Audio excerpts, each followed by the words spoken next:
जय भीम, नमो बुद्धाय साथियों।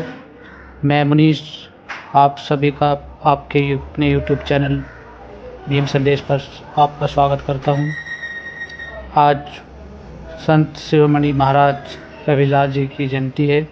उनको मेरा कोटि कोटि नमन और आप सभी को उनकी जयंती की बहुत बहुत हार्दिक शुभकामनाएं। आज के इस वीडियो में संत रविदास जी के जीवन के महत्वपूर्ण किस्से और कहानियों के बारे में जानेंगे। संत रविदास जी 15वीं शताब्दी के एक महान संत, समाज सुधारक और कवि थे। वे भक्ति आंदोलन के प्रमुख संतों में से एक थे और उन्होंने अपने दोहों व पदों के माध्यम से समाज में जातिवाद, छुआछूत और अंधविश्वास जैसी कुरीतियों पर प्रहार किया। उनके जीवन से जुड़े कई प्रेरणादायक किस्से प्रचलित हैं जो उनकी महानता, सरलता और आध्यात्मिक ऊंचाई को दर्शाते हैं। संत रविदास जी का जन्म 15वीं शताब्दी में वाराणसी के पास एक चमत्कार परिवार में हुआ था। उनके पिता संतोख दास और माता कर्मा देवी थी। वे बचपन से ही संत प्रवृत्ति के थे और ईश्वर भक्ति में लीन रहते थे। एक कहानी के अनुसार बचपन में वे मंदिर जाने के बजाय जरूरतमंदों की सेवा में लगे रहते थे। एक दिन उनके गुरु ने उनसे पूछा, तुम मंदिर क्यों नहीं आते? तब रविदास जी ने उत्तर दिया, ईश्वर को पाने के लिए मंदिर जाने की आवश्यकता नहीं है। वे हर जीव में बसते हैं। जरूरतमंदों की सेवा ही सच्ची भक्ति है। गुरु जी उनकी समझदारी से बहुत प्रभावित हुए। गुरु से दीक्षा और आध्यात्मिक उत्थान। रविदास जी को स्वामी रामानंद जी से आध्यात्मिक दीक्षा मिली। वे उनकी सरलता और भक्ति से बहुत प्रभावित हुए। संत रविदास जी ने हमेशा कर्म और भक्ति को सर्वोपरि माना। एक बार एक ब्राह्मण संत ने उनसे कहा, तुम नीची जाति के हो, भक्ति का आधार नहीं रखते। इस पर रविदास जी ने उत्तर दिया, जात पात के फेर में उलझी रही हो गयो संसार, यह तो माया जाल है, कोई न पाए पार। उनकी भक्ति और विचारों को देखकर सभी चमत्कृत हो गए और उन्हें एक महान संत के रूप में मान्यता दी जाने लगी। गंगा स्नान की कथा। एक बार काशी के पंडित ने कहा कि गंगा स्नान करने से ही मनुष्य के पाप धुल सकते हैं। इस पर संत रविदास जी ने उत्तर दिया, मन चंगा तो कटौती में गंगा। उन्होंने यह कहा कि यदि मन पवित्र है तो कहीं भी गंगा का अनुभव किया जा सकता है। इसी कथा के अनुसार जब एक बार वे अपने घर में चमड़े का काम कर रहे थे, तब गंगा जल खुद उनकी कटोती में प्रकट हो गया। यह देखकर सभी लोग दंग रह गए और उनकी भक्ति को स्वीकार कर लिया। राजा के सोने की पादुका का चमत्कार। एक बार एक राजा संत रविदास जी की भक्ति की परीक्षा लेना चाहता था। उसने उन्हें चमड़े की एक जोड़ी जूते बनाने के लिए दी और कहा कि यदि वे सच में ईश्वर से के प्रिय भक्त हैं तो यह जूती सोने में बदल जाएगी। संत रविदास जी ने प्रेम और भक्ति से जूती बनाई और जब राजा ने उन्हें देखा तो वह सच में सोने की बन चुकी थी।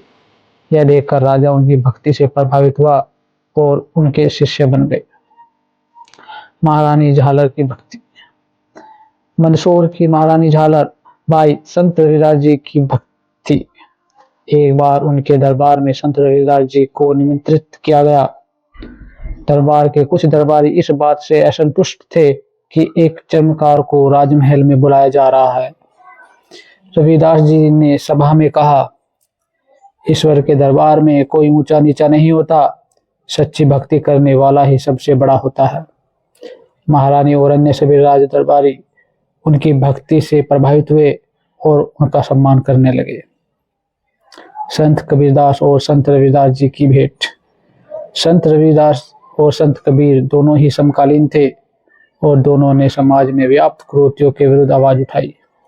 कहा जाता है कि दोनों की मुलाकात वाराणसी में हुई थी। एक दिन दोनों संतों ने एक दूसरे से प्रश्न किया, भक्ति में सबसे बड़ा क्या है? संत रविदास जी ने उत्तर दिया, भक्ति में प्रेम सबसे बड़ा है। यदि प्रेम सच्चा हो तो ईश्वर स्वयं भक्त के पास आ जाते हैं। ब्राह्मणों द्वारा परीक्षा लेना। वाराणसी के कुछ ब्राह्मणों ने संत रविदास जी की भक्ति की परीक्षा लेने के लिए उन्हें एक यज्ञ में बुलाया। उन्होंने कहा कि यदि वे सच में संत हैं तो उनके यज्ञ कुंड में जलती हुई आग स्वतः ठंडी हो जाएगी। संत रविदास जी ने प्रेम और श्रद्धा से प्रार्थना की और चमत्कारिक रूप से यज्ञ की अग्नि ठंडी हो गई। यह देखकर सभी ब्राह्मण उनके चरणों में गिर पड़े और उन्हें महान संत मान लिया। चित्तौड़गढ़ यात्रा और प्रसिद्धि। संत रविदास जी की प्रसिद्धि चित्तौड़गढ़ तक पहुंच गई थी। रानी मीराबाई उनकी शिष्या बन गई थी। उन्होंने संत रविदास जी के मार्गदर्शन में भक्ति का मार्ग अपनाया। एक बार मीराबाई ने संत रविदास जी से पूछा, भक्ति का सच्चा स्वरूप क्या है? उन्होंने उत्तर दिया, ईश्वर की सच्ची भक्ति में अहंकार, लोभ और मोह नहीं होना चाहिए। जब तक आत्मा शुद्ध नहीं होती तब तक ईश्वर की प्राप्ति संभव नहीं। संत रविदास जी ने 126 वर्ष तक जीवित रहकर समाज को सत्य, प्रेम और भक्ति का मार्ग दिखाया। उनका भक्ति संदेश सिख धर्म के गुरु ग्रंथ साहिब में भी संकलित है। उनका सबसे प्रसिद्ध पद है, ऐसा राज चाहूं मैं जहां मिले सबन को अन, छोटो बड़ो सब सम बसे रविदास रहे प्रसन्न। इस पद में उन्होंने एक ऐसे समाज की कल्पना की जहां कोई ऊंच नीच न हो, सभी को समान अधिकार मिले और हर व्यक्ति प्रसन्नता से जीवन व्यतीत करे। संत रविदास जी का जीवन प्रेम, समानता और भक्ति का प्रतीक है।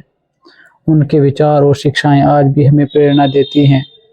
हम जाति पाति से ऊपर उठकर मानवता और सच्चे प्रेम को अपनाएं।